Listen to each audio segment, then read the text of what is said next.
Hi നമസ്കാരമുണ്ട്. ഞാൻ IRB Ranju. ഇപ്പോൾ നമ്മുടെ പുതിയൊരു സൈറ്റിലാണ് വന്നിട്ടുള്ളത്. പുതിയ സൈറ്റിൽ വീടിൻ്റെ പണികളൊക്കെ ഒരുവിധം കഴിഞ്ഞുകൊണ്ടിരിക്കുന്നുണ്ട്. അതിൻ്റെ ചുറ്റുമതിലിൻ്റെ വിശേഷങ്ങളും ആ വീടിൻ്റെ വിശേഷങ്ങളും കാണിക്കുന്നതിന് വേണ്ടിയിട്ടാണ് വന്നിട്ടുള്ളത്. നമ്മൾ ചിലവ് കുറഞ്ഞ രീതിയിലാണ് ഇപ്പോൾ ഒരു മതിലിൻ്റെ പണി ചെയ്തുകൊണ്ടിരിക്കുന്നത്. ആ മതിൽ വളരെ ബലം ഉള്ള മതിലും അത് നല്ല സ്ട്രോങ് ഉള്ളൊരു മതിലായിട്ടാണ് ചെയ്തുകൊണ്ടിരിക്കുന്നത്. ഇപ്പോൾ നമ്മൾ ഫില്ലർമയാണ് ഇപ്പോൾ നമ്മളെ മതിലുകളൊക്കെ കരിങ്കല്ലിൻ്റെ മതിലുകളൊക്കെ നമ്മൾ കരിങ്കല്ലിനെ കുറച്ച് നമ്മൾ ഫില്ലറിലാണ് ചെയ്തുകൊണ്ടിരിക്കുന്നത്. അപ്പോൾ അതിൻ്റെ വിശേഷങ്ങളും കാര്യങ്ങളും കാണിക്കുന്നതിന് വേണ്ടിയിട്ടാണ് ഞാൻ ഇങ്ങോട്ട് വന്നിട്ടുള്ളത്. നമുക്ക് അതിൻ്റെ വിശേഷങ്ങളൊക്കെ കാണാം. അപ്പോൾ നമ്മുടെ പുതിയ വർക്ക് കണ്ടോ, പുതിയ വർക്കുകൾ ഇപ്പോൾ കരിങ്കല്ല് കെട്ടുന്നതിൻ്റെ ഇടയിൽ കൂടെയൊക്കെ നമ്മൾ ഫില്ലർ കൊടുത്തിട്ടാണ് ഇപ്പോൾ വർക്കുകൾ ചെയ്യണം. എന്താ വെച്ച് കഴിഞ്ഞാൽ കരിങ്കല്ല് അങ്ങനെ ഇടിയൊക്കെ ആണെന്നുണ്ടെങ്കിൽ ഒരിക്കലും നമ്മുടെ ഫില്ലറുള്ള കാരണം ഇടിയിലുണ്ടാവില്ല. സാധാരണ പല സ്ഥലങ്ങളിലൊക്കെ സൈറ്റിലൊക്കെ ഈ ഇടിയിലൊക്കെ ഭയങ്കര പ്രശ്നമായതാണ് നമ്മൾ ഫില്ലർ. അതിപ്പോൾ നമ്മൾ 2 അടി ഹൈറ്റിലൊക്കെ ഫില്ലർ നമ്മൾ റെഡിമെയ്ഡ് ഉണ്ടാക്കുന്നുണ്ട്, നമ്മുടെ കടയിൽ ഉണ്ടാക്കുന്നുണ്ട്. അപ്പോൾ ആൾക്കൊക്കെ ആവശ്യമുണ്ടെങ്കിൽ അത് പണിയൊക്കെ കിട്ടണമെങ്കിൽ അത് മേടിച്ചു കൊണ്ടുപോകാം. അപ്പോൾ അത് കഴിഞ്ഞിട്ട് നമുക്ക് ഓരോ ബെൽറ്റ് കൊടുത്തിട്ടാണ് നമ്മൾ ഇത്രയും വലിയ വീടും കാശൊക്കെ ചിലവാക്കി പണിയുമ്പോൾ മതിൽ സെറ്റായി പണിതില്ല എന്നുണ്ടെങ്കിൽ എന്താ വെച്ച് കഴിഞ്ഞാൽ അത് കുറേ കഴിയുമ്പോൾ ഇടിയുമ്പോഴേക്കാണ് അതിൻ്റെ ബുദ്ധിമുട്ടും കാര്യങ്ങളൊക്കെ ഉണ്ടാവുക. അപ്പോൾ അതുകൊണ്ട് നമ്മുടെ പണി ഇത്തിരി സ്ട്രോങ് ആക്കി ചെയ്യണ ഇതായതുകൊണ്ടാണ് നമ്മൾ പടിയിൽ കോൺക്രീറ്റ് ചെയ്ത് ഫില്ലറുകളൊക്കെ കൊടുത്തിട്ട് ആ ഫില്ലർ ഒരു 10 അടി 12 അടിയൊക്കെ അകലത്തിൽ ഫില്ലർ കൊടുത്തിട്ടാണ് ഇപ്പോൾ വീടുകൾ ചെയ്തുകൊണ്ടിരിക്കുന്നത്. അപ്പോൾ നമ്മുടെ പുതിയ വീടിൻ്റെ വർക്ക് കഴിഞ്ഞുകൊണ്ടിരിക്കുകയാണ്. നമ്മുടെ ഊരാക്കാട് ഭാഗത്ത് പുതിയൊരു വീടിൻ്റെ പണി കഴിഞ്ഞുകൊണ്ടിരിക്കുന്ന വീഡിയോ ആണ് ഈ കാണുന്നത്. അപ്പോൾ ഇവനാണ് നമ്മുടെ ഹിന്ദിക്കാരൻ. അവൻ നമ്മൾ പറഞ്ഞൊന്നും കേൾക്കില്ല, എന്നാലും എന്തെങ്കിലുമൊക്കെ ചെയ്തുകൊണ്ടിരിക്കുന്നുണ്ട്. ആൾ സെറ്റാണ്. ഇത് നമ്മുടെ ഷിബു കാലത്ത് തന്നെ ഫുൾ സെറ്റിലാണ് കാര്യങ്ങളൊക്കെ ചെയ്തുകൊണ്ടിരിക്കുന്നത്.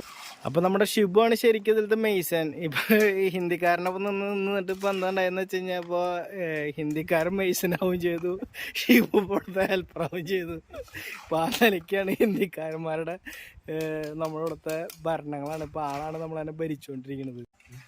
അപ്പച്ചാ അത് നമ്മുടെ അപ്പച്ചനാണ്, നമ്മുടെ സിൻ്റപ്പൻ്റെ. അപ്പോൾ അത് നമ്മുടെ ചേട്ടനും. അപ്പോൾ അവർ വീടിൻ്റെ പട്ടകൾ വെച്ചുകൊണ്ടിരിക്കുകയാണ്. നമ്മുടെ വീടിൻ്റെ പണികളൊക്കെ കഴിഞ്ഞപ്പോൾ ഇതിന് കുറച്ചും കൂടി ഭംഗി കൂട്ടാൻ വേണ്ടിയിട്ട് പട്ടകളും കാര്യങ്ങളൊക്കെ വെച്ചുകൊണ്ടിരിക്കുകയാണ്. അപ്പോൾ ഇതാണ് നമ്മുടെ സിറ്റ് ഔട്ട്. പണികൾ ഇങ്ങനെ ഫിനിഷ് ചെയ്തുകൊണ്ടിരിക്കണല്ലോ സിറ്റ് ഔട്ടിൽ നിന്ന് നേരെ വന്നു കഴിഞ്ഞാൽ നമുക്ക് ഗസ്റ്റുകളൊക്കെ വന്നു കഴിഞ്ഞാൽ ഇരിക്കാൻ വേണ്ടിയിട്ടൊരു ചെറിയ ഡ്രോയിങ് റൂമാണ്. പിന്നെ ചെറുതായിട്ട് ഉള്ളും നമ്മൾ ചെയ്തുകൊണ്ടിരിക്കുന്നത് ഇപ്പോൾ ചെറിയ ഷോക്കേസുകൾ. അങ്ങനെ നേരെ ഒരു ഹാളാണ്, ഡൈനിങ്ങിനൊക്കെ വേണ്ടിയിട്ടൊരു നല്ലൊരു ഹാള് കൊടുത്തിട്ടുണ്ട്. ആ ഹാളിൽ നിന്ന് നമ്മുടെ കിച്ചണിലേക്ക് പോവുകയും ചെയ്യാം.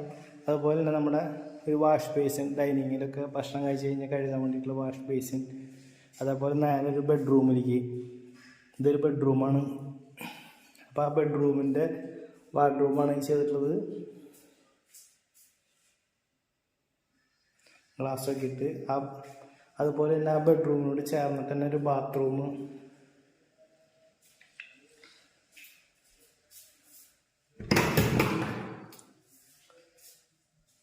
ബാത്റൂമിൽ ക്ലോസറ്റ് വെക്കണ പണികളുള്ളൂ.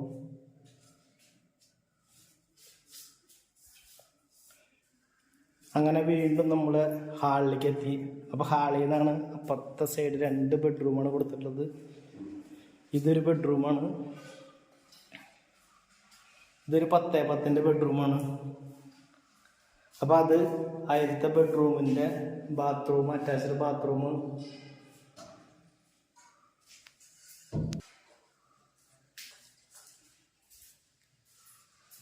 ഇതാണ് ആ അറ്റാച്ച്ഡ്. ഇതിലും നമ്മൾ ക്ലോസറ്റുകൾ വെച്ചിട്ടില്ല. അങ്ങനെ അപ്പോൾ അടുത്തൊരു ബെഡ്റൂം. ആ ബെഡ്റൂമിലെ വാർഡ്റൂം ഇങ്ങനെയാണ് ചെയ്തിട്ടുള്ളത്. അപ്പോൾ ഇതൊരു കുട്ടികളൊക്കെ ഉള്ള കാരണം കുട്ടികൾക്ക് അടിച്ചു പൊളിക്കാനുള്ളൊരു ബെഡ്റൂമാണ്. ആ ബെഡ്റൂമിൽ വാർഡ്റൂം കാര്യങ്ങൾ കൊടുത്ത് പണികളൊക്കെ തന്നെ ഒരു 90% കഴിഞ്ഞുകൊണ്ടിരിക്കുകയാണ്. അങ്ങനെ നമ്മുടെ കിച്ചണൊക്കെ അത്യാവശ്യം ഒരു ഹൈടെക് രീതിയിലാണ് ചെയ്തിട്ടുള്ളത്. ഇത് നമ്മളത്തെ ലോ ബഡ്ജറ്റ് വീടുകളാണ്. ആ വീടിൻ്റെ ഫിനിഷിംഗ് ആണ് ഇപ്പോൾ കാണിച്ചുകൊണ്ടിരിക്കുന്നത്. നമ്മളെ അത്യാവശ്യം ഒരു വീട്ടുകാരൊക്കെ താമസിക്കാൻ വേണ്ടിയിട്ട് നല്ല രീതിയിലാണ് നമ്മൾ 20 ലക്ഷം 15 ലക്ഷം തൊട്ട് നമ്മൾ 10-15 ലക്ഷം തൊട്ട് നമ്മുടെ വീടുകളൊക്കെ സ്റ്റാർട്ടിങ് വരുന്നതാണ്. അപ്പോൾ 15 ലക്ഷം, 20 ലക്ഷം, 25 ലക്ഷം അങ്ങനെ പല വിലയുടെ വീടുകളാണ് നമ്മളിപ്പോൾ ചെയ്തുകൊണ്ടിരിക്കുന്നത്. എന്നിരുന്നാലും ചെറിയ ബഡ്ജറ്റിൻ്റെ വീടുകളൊക്കെയാണ് നമ്മൾ സ്ഥലം വീട് കൂടിയിട്ടാണ് ചെയ്തുകൊണ്ടിരിക്കുന്നത്. അപ്പോൾ ഒരു നല്ലൊരു ഫാമിലിയൊക്കെ താമസിക്കാൻ പറ്റുന്ന രീതിയിലാണ് നമ്മുടെ വീടുകളൊക്കെ പുതിയത് ചെയ്തുകൊണ്ടിരിക്കുന്നത്. നമ്മുടെ ഇവിടെ നിന്ന് നോക്കുമ്പോൾ ഈ വീടിൻ്റെ ഫ്രണ്ടിൽ നിന്ന് നോക്കുന്ന സീനറിയാണ് നമുക്ക് കാണുന്നത്. ഇറങ്ങുമ്പോൾ തന്നെ കണ്ടോ വീടുകൾ നിറച്ച് വീടുകളായോണ്ടിരിക്കണം. ഇവിടെ നല്ല സൈറ്റാണ്.